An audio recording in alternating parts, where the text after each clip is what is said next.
Hello বন্ধুরা, আমার খাওয়া দাওয়া চ্যানেলে তোমাদের সবাইকে ওয়েলকাম। চলো আমি আজকে কিভাবে কলমি শাক ভাজা করেছি সেটাই দেখাই।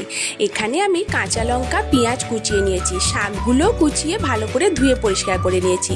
কড়াই তেল দিয়ে তাতে কোচানো পেঁয়াজ আর কাঁচা লঙ্কা আমি একটু ভালো করে বাদামি কালারের করে ভেজে নেব।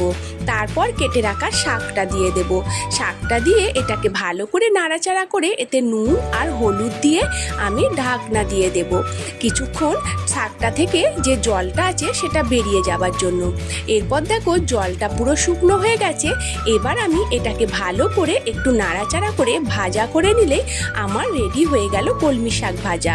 এটা এত সুন্দর খেতে লাগে না, অসাধারণ। পেঁয়াজটা একটু বেশি দিতে হয় পরিমাণে। আর হ্যাঁ, তোমাদের কীরকম লাগে আমাকে কমেন্ট করে জানিও। আর আমার চ্যানেলটিকে সাবস্ক্রাইব করতে ভুলো না বন্ধুরা, তবে তো আমারও ভালো লাগবে তোমাদের সাথে আমার ভিডিও শেয়ার করতে।